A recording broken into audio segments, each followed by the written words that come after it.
ఇప్పుడే జీ5 app download చేయండి. చూడండి మీ ఫేవరెట్ టీవీ షోస్ ఎప్పుడైనా ఎక్కడైనా. అంటే లక్ష్మీ మిత్రగారి భార్యనా? లక్ష్మీ నందన్ కుటుంబం కోడలా?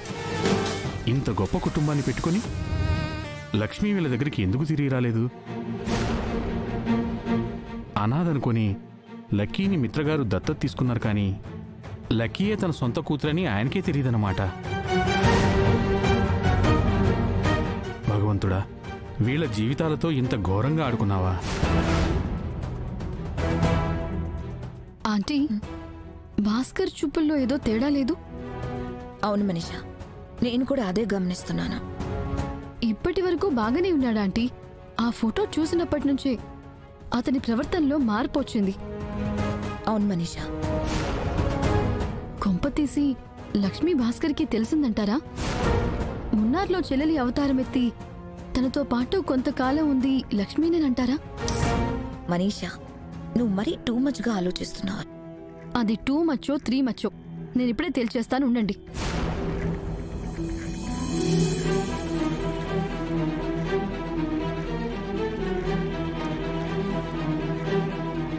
భాస్కర్,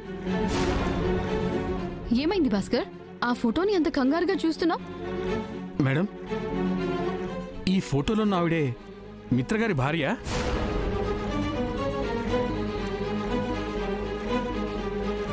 అవును భాస్కర్, ఆవిడకి తెలుసా?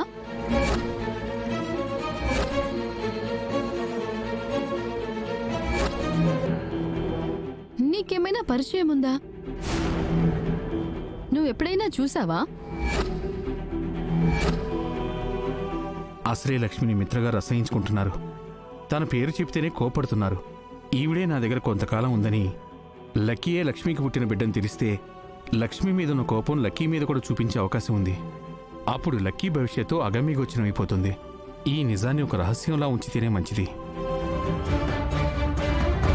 అబ్బే, అదేం లేదు మేడం.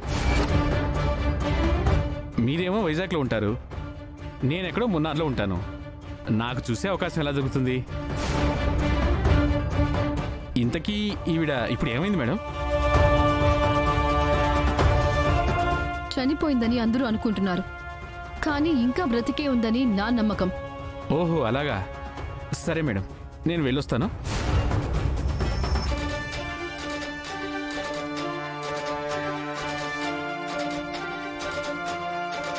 మనీషా, ఇప్పుడు నీకు అర్థమైందా?